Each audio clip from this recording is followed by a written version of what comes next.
Welcome to another episode of the Online Prosperity Experience podcast. You're about to hear your host, Prosper Taravinga's powerful digital marketing strategies and actionable tactics that you can use right now. Prosper has helped more than 50,000 people from over 10 countries to create meaningful businesses that are profitable and enjoyable. Listen to this podcast so that you too can build your own business with less stress and overwhelm. Let's get started. Effective strategies to figure out what the unique talents you have. So if you're just joining the Online Prosperity Experience, welcome aboard. But if you've been following our episodes, episode 13, we were talking about how gurus are influencing a lot of people, in their business and how to think and things of that nature. And boy, did I get a lot of response from a lot of people saying, okay, so now you're telling us not to follow people online. How do I know what I'm doing is right? How do I know if I'm the right path and if what I'm going to do is going to make me successful? And rightfully so. So if you haven't listened to podcast number 13, where we're talking about how the gurus are distracting you from your purpose and calling, I suggest that you stop listening to this podcast right now and go and listen to podcast number 13, because I'm just building on where I left off in podcast number 13. But if you listen to podcast number 13 and you were left with a question, well, how am I going to identify what's good for me and everything else, then this is the right podcast for you to tune into. So don't you touch that dial. My name is Prosper Taravinga, by the way, just in case we're just getting acquainted. This is me. This is what I love doing. Every single day I sit around here and I discuss things that have bothered me for a very long time. And I try and make sense of the world around me, just so that you don't have to go through what I went through. But like I said, who am I? Why am I documenting? Who am I to be telling you all of these things? I've been around, seen it all. Even though I don't have a t-shirt or a teaspoon to prove it all, but if you listen to the track record and all the stuff we've been talking about, these are the things that you're going to come across in your day-to-day endeavors. So I just want to make this whole business world easy and enjoyable for you. But just like anybody else, nobody makes your rules. No one gets to tell you what your version of success should look like. No one is allowed to push you any faster than you feel comfortable with. And no one gets to belittle what's important to you. And no matter how humble or modest your dream might be, it's yours. It's yours.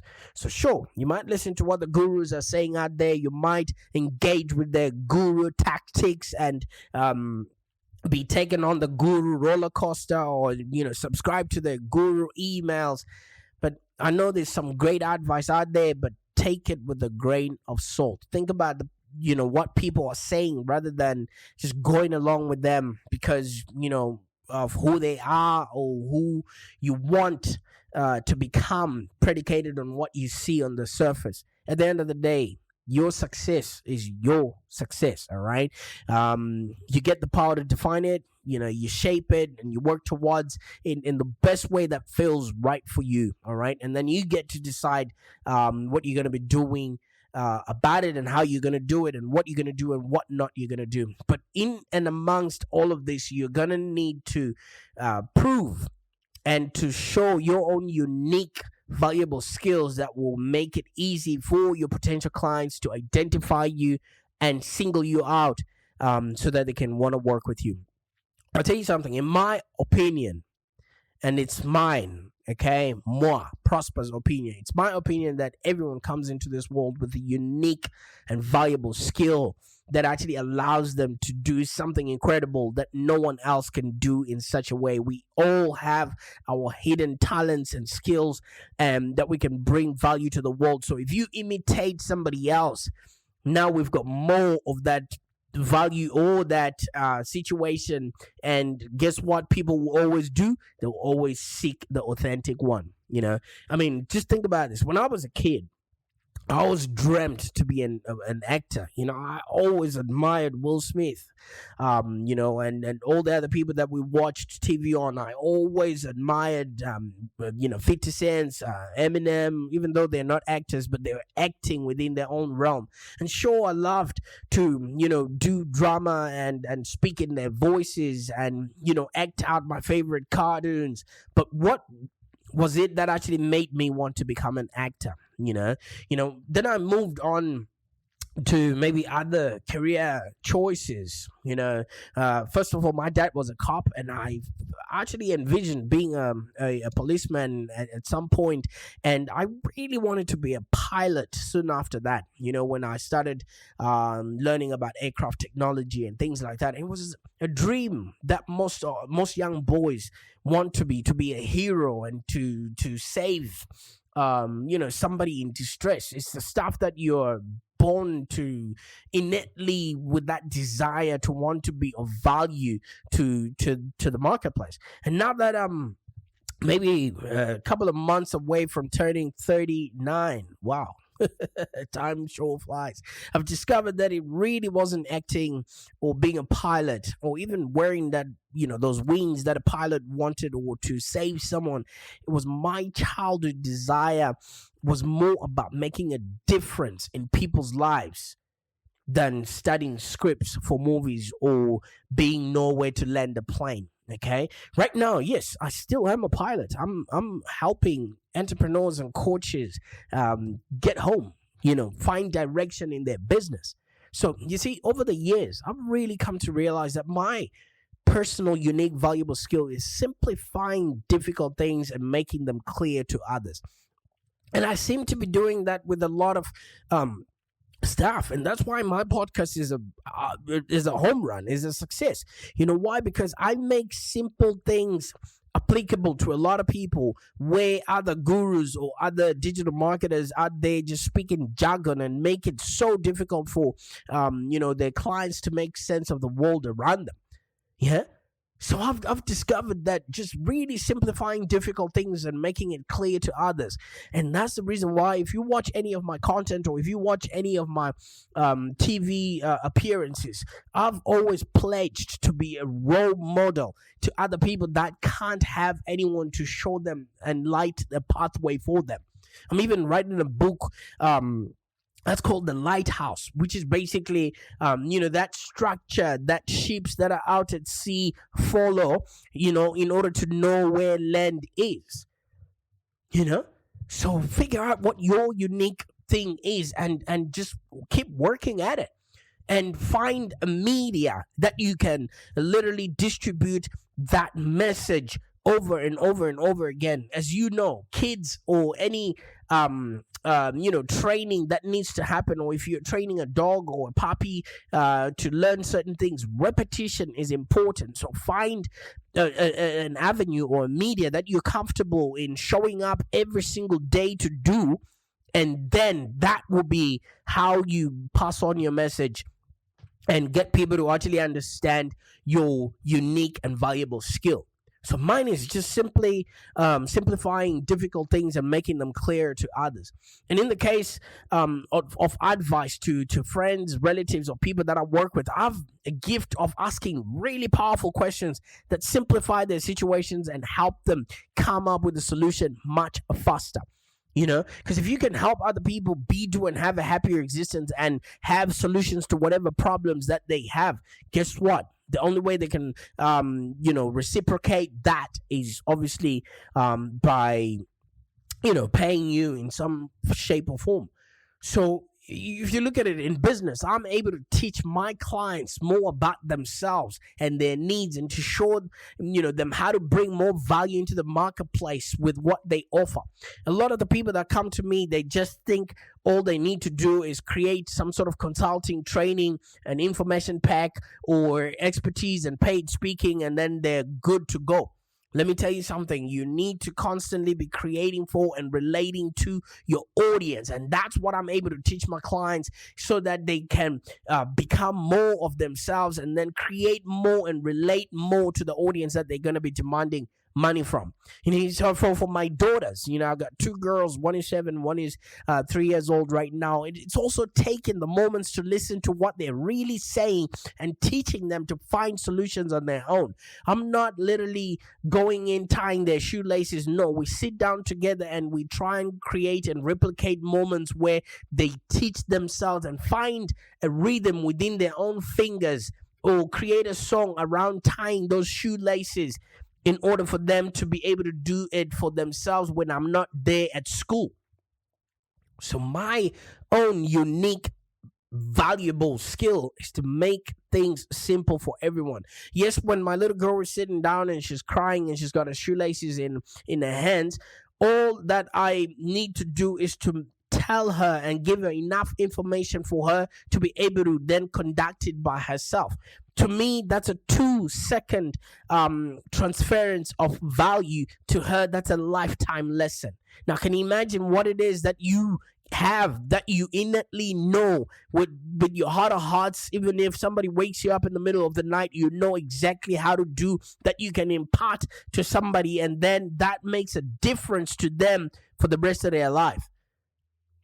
That's what you need to focus on, instead of following the gurus who have also found their own thing. And the reason why you're following them is because they have found their thing, and you only want that success, not exactly how they actually got there. So what's yours?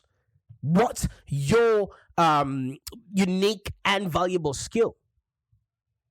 Have you stopped for a moment to think of 1 or 2 other things that you do extraordinarily well? The reason why I'm asking you this question is because if you figure this out, then you're not going to be following other people just because they seemingly have it all figured out. You too have the answers inside of you.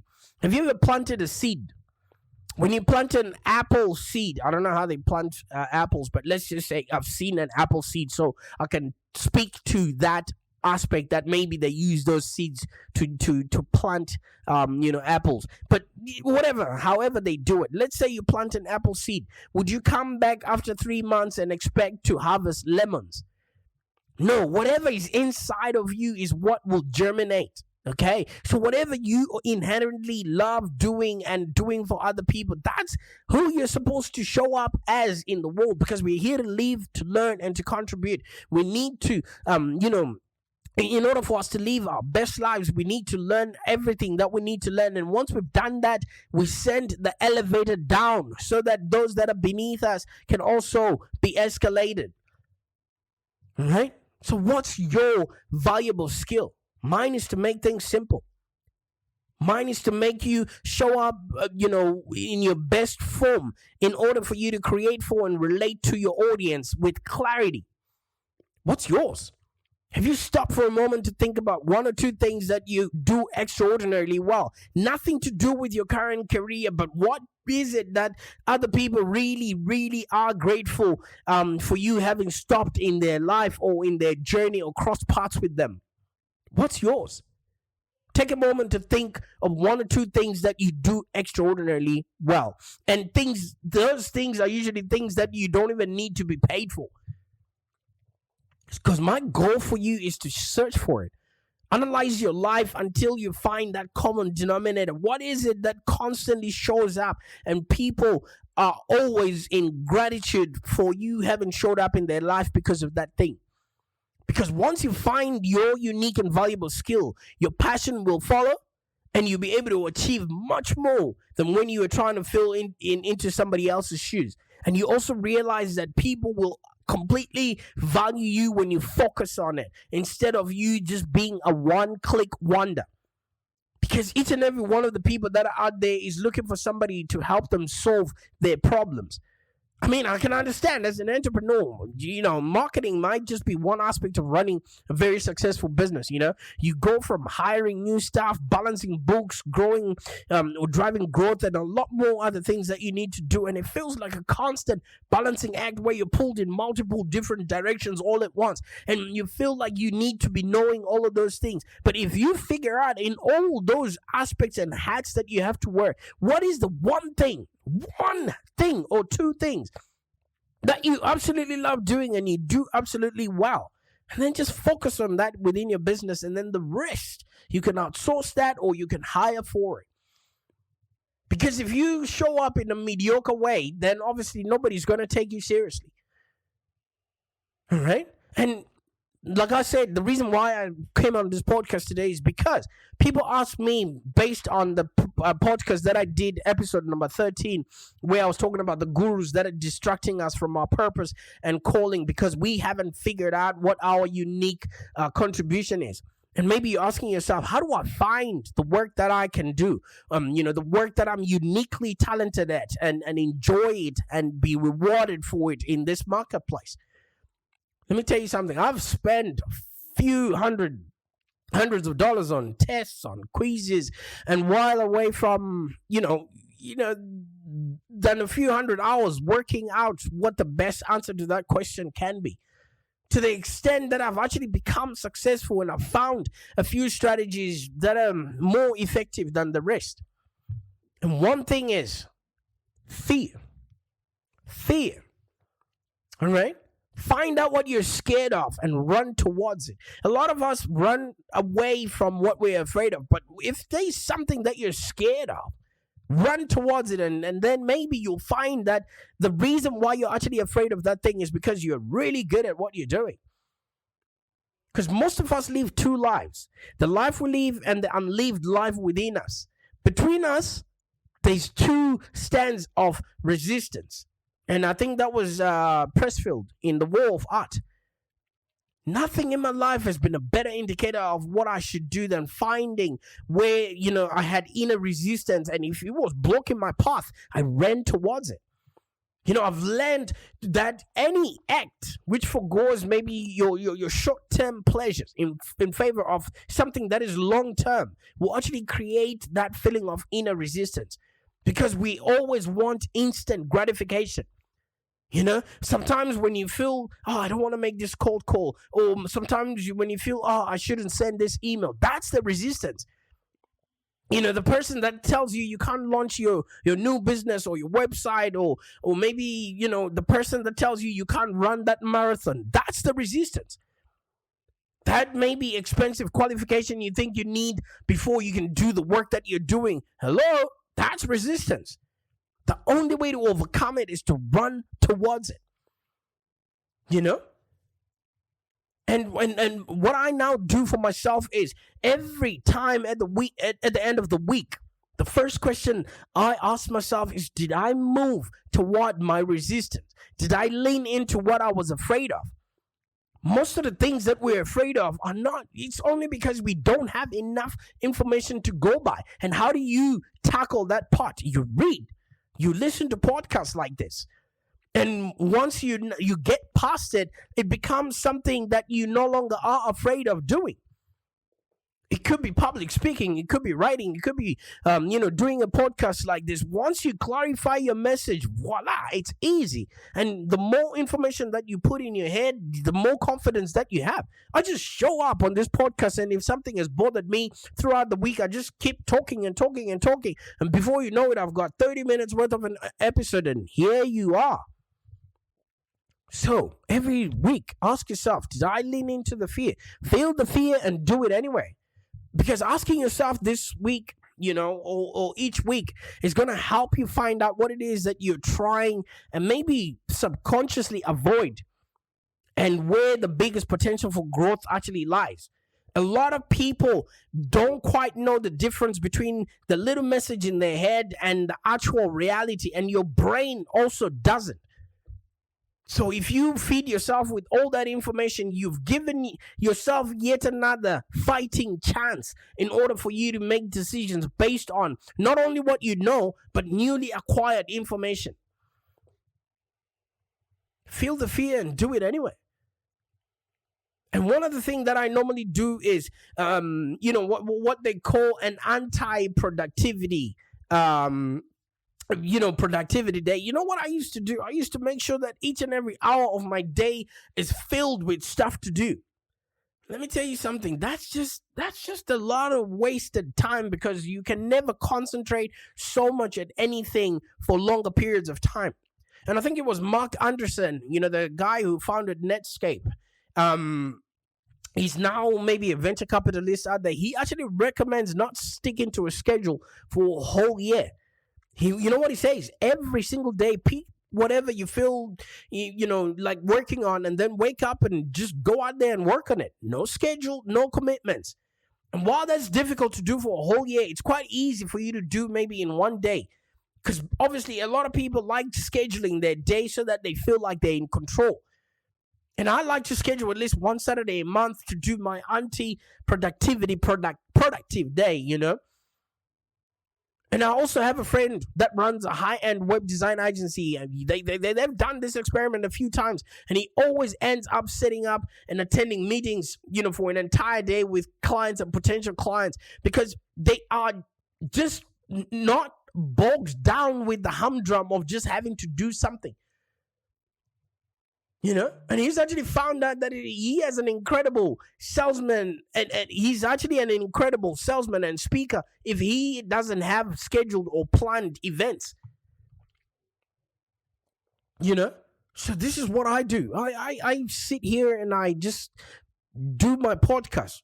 Writing has never been a strong point of me, so that's why I do podcasts. And I also read books, loads and loads of books. If one day you get a chance to see any photos of me, you will notice the library that I have. Because when you decide to be productive, but can work on anything that you want to do, what would that be? That may actually be your natural strength and talent.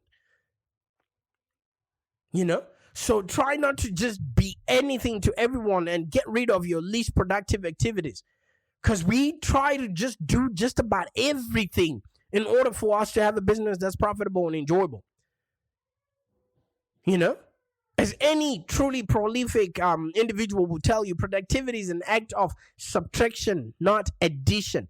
The more you can take away things, the more productive you are. Like I keep repeating, there's no way you can focus on everything, because if you start focusing on being the editor of your podcast, being the editor of your blog, doing the Photoshop of your photos, writing all the social media stuff and stuff like that, the more you eliminate or outsource your least productive tasks, the more space is there for you to actually achieve anything in a day, as well as whatever goals you're working towards. So at the end of the day, my ritual is to ask myself, what's the least productive thing that I did today? And while it might be hard to see what you're amazingly good at, it's easier for you to see what you're bad at and then just, go out of it. And eventually, you'll be left with the things that you're uniquely good at. I think nobody explains this well than Robert Greene in his book Mastery, and I'm just gonna get a bit of an expert from there, where he talks about how you can discover your unique ability. Now I'm going to read from there and paraphrase some of the words just so that you have an understanding. And if you have read the book, then kudos to you.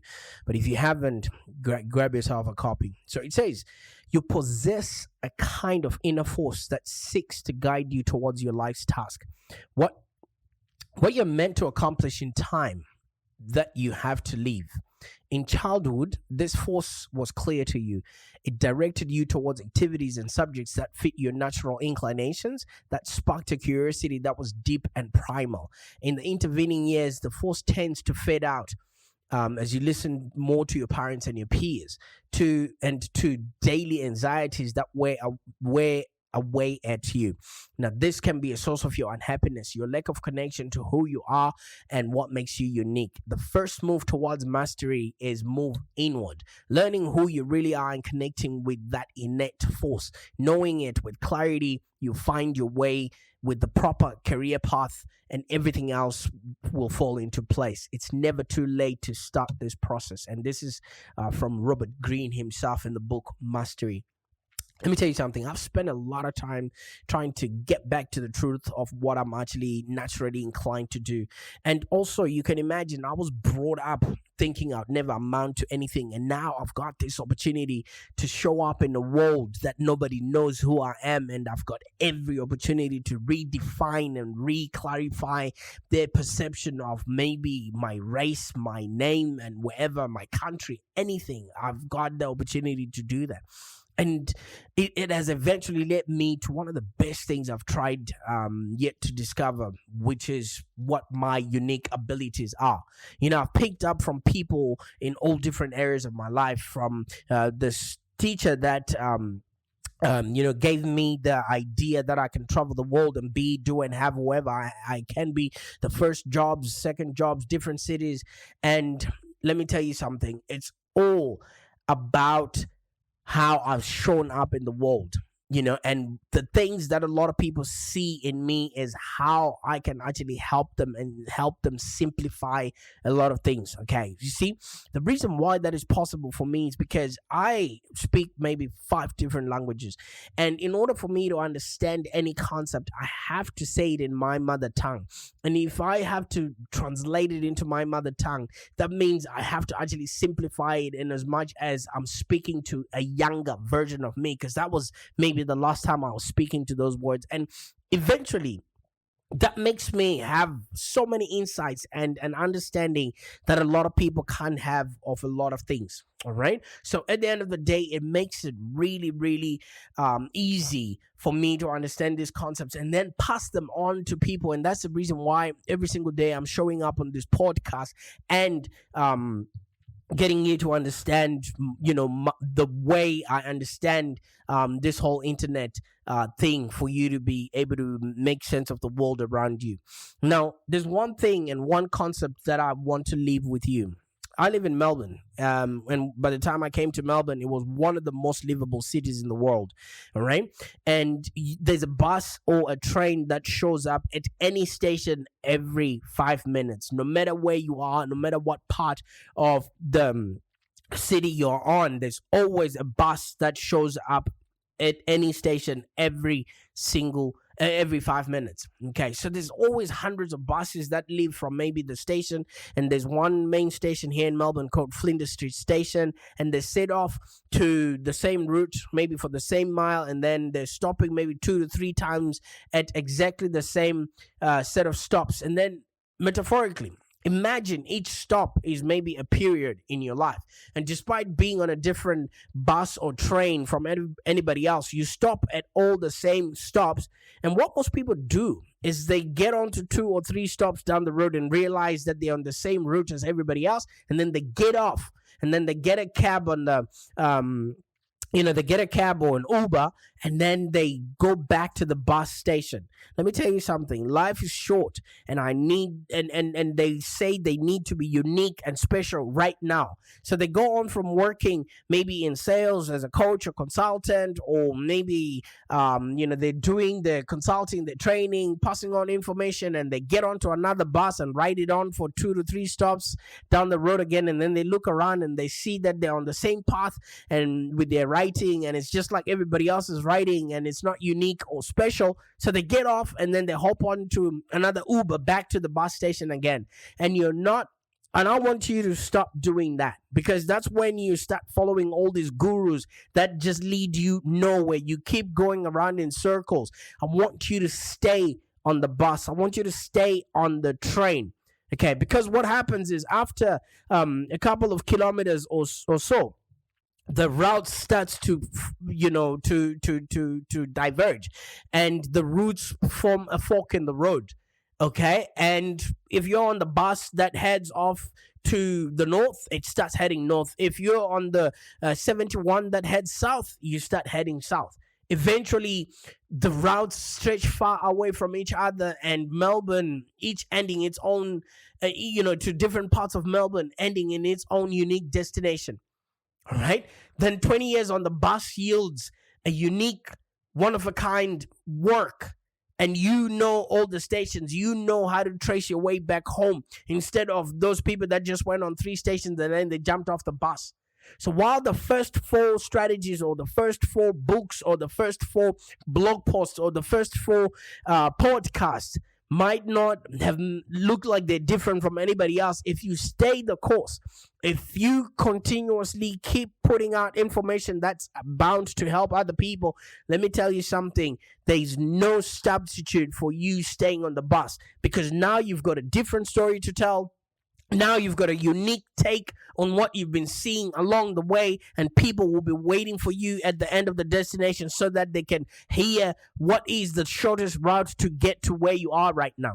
A lot of people fail just simply because they're hopping on and hopping off these buses, because when you're still in the train station, you think like you're just heading the same direction as everybody else. But as soon as you get out of the tunnel, your train diverges and you start taking your own course, and you need to be paying attention, because you're gonna have to have a good story to tell at the end of it all.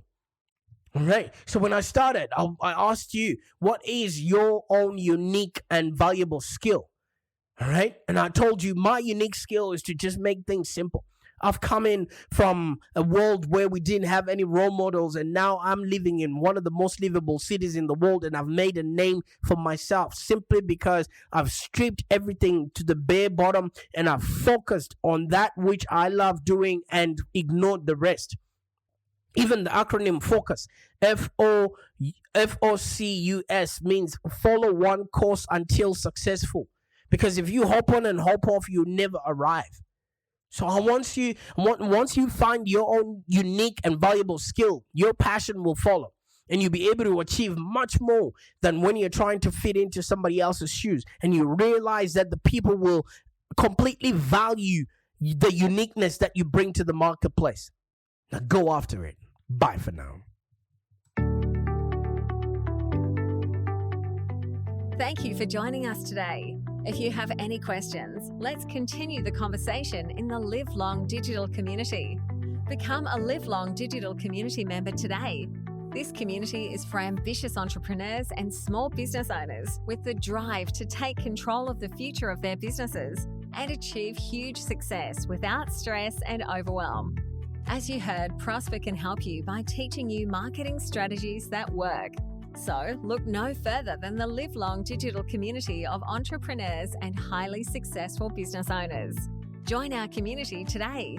Find us on www.community.livelongdigital.com.au. Network with other driven entrepreneurs and find the expert guidance you need to take your business to the next level. www.community.livelongdigital.com.au